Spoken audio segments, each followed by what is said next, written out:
No man is an island, yet by the end of the Middle Ages, thousands of women across Europe had become exactly that. The church bells were already ringing when the girl realized nobody would ask for her. And the wedding feast had begun. The priest had spoken, the families had agreed, and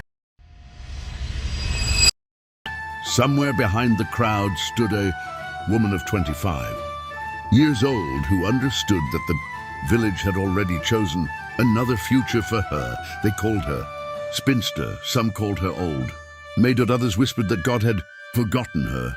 But the strange truth is that medieval Europe could never decide whether unmarried women were failures, dangers, or women who had escaped a system everyone else feared to question. In 1348, the plague arrived and erased entire families. Men died, workshops closed, dowries disappeared, marriage contracts were abandoned.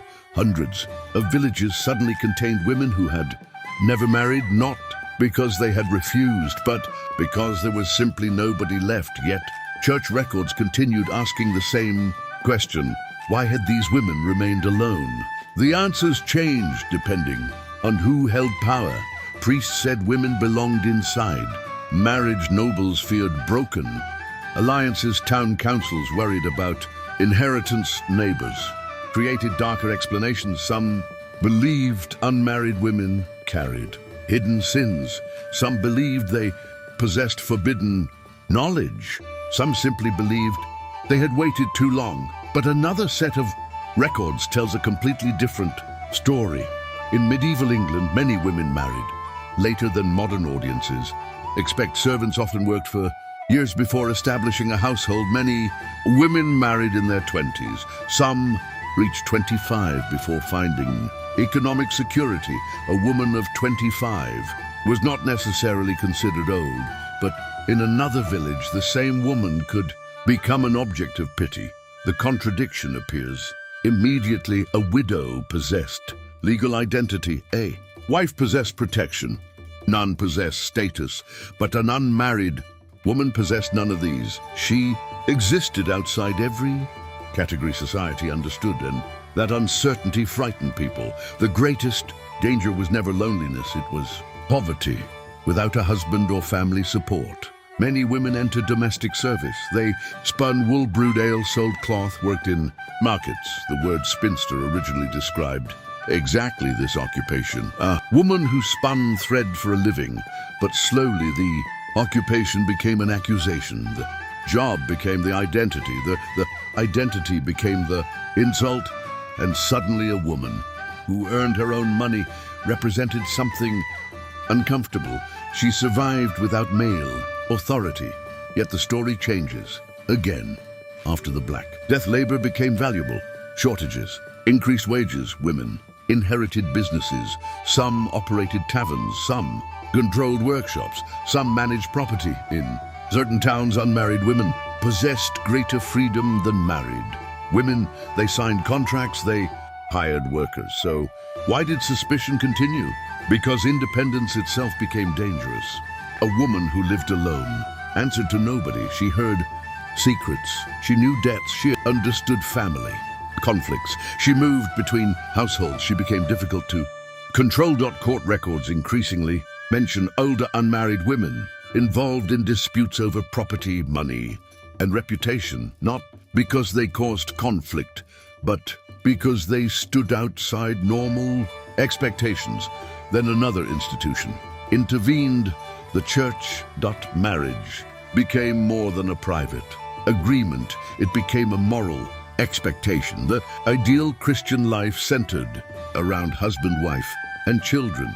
Any woman outside that structure became difficult to explain unless she entered a convent. Some women did, and inside convent walls they found education, authority, and stability. Abbesses controlled land. Some directed large religious communities. Some advised nobles. A woman without a husband could become powerful, but convents accepted only a limited number. The majority remained somewhere between categories. They were not wives, not widows, not nuns. Society struggled to describe them, and when societies cannot categorize people, they often begin to fear. Then by the 15th century, certain regions increasingly attach shame to older unmarried women. The exact age remained unclear. In one town it might be 24, in another 30. In some areas the stigma hardly existed at all. The records refused to agree. One woman inherited property, another lost everything. One became a respected brewer, another became a suspected witch. The distance between those outcomes could be only a few miles. In 1485, political power shifted in England, and noble families became obsessed with marriage. Alliances, daughters represented, wealth, contracts determined, inheritance, marriages secured land for wealthy families. An unmarried daughter threatened political strategy, but among ordinary people, survival mattered more. A bad marriage could ruin a household. No marriage could also destroy it, which was worse. Nobody agreed, and then another fear appeared at witchcraft. Accusations. Many accused women were widows or unmarried women living alone. Historians still argue about why. Some point to poverty, some to social isolation, some to inheritance conflicts, some to religious anxiety. But one pattern repeatedly emerges: women outside traditional family structures became easier targets. A woman who lived alone became suspicious. A woman without children appeared unnatural. A woman who owned property without male protection attracted resentment. Yet even this explanation remains incomplete. Some unmarried women accumulated savings, some ran successful businesses, some traveled, some changed towns and occupations. They experienced freedoms unavailable to many wives. The same woman could appear in one document as an independent worker and in another as a social problem. The contradiction deepens. Again, by the 16th century, the word spinster entered legal documents as a simple description. It meant unmarried woman, nothing more. No insult, no shame. Law remained neutral. Society did not over time. Language changed. The neutral description acquired pity, then mockery, then condemnation. And centuries later, people began believing that every woman who reached 25 without marriage became an object of disgrace. But medieval Europe never shared one opinion. Some communities valued unmarried daughters because they cared for aging parents. Others relied on them for labor. Some families feared them. Some protected them. Some villages ignored them entirely. The truth continually shifts. Then another hidden reality emerges. Many women never married by choice.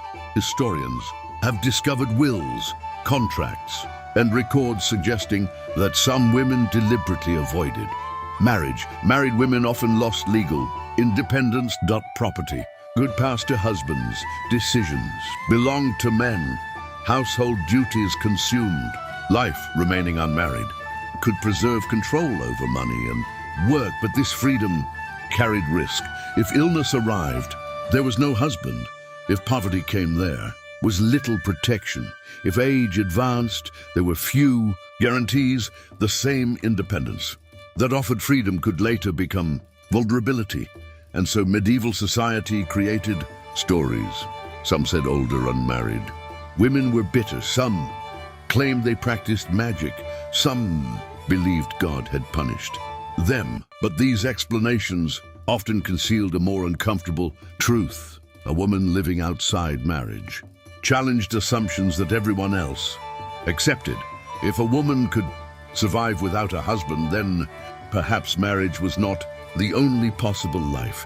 That possibility itself became dangerous. By 1600 Europe increasingly recorded unmarried women in legal registers, tax documents, and parish records. They appear everywhere, yet remain strangely invisible. We know their occupations, but not their thoughts. We know their property, but not their fears. We know their status, but not their dreams. The records preserve numbers while hiding lives.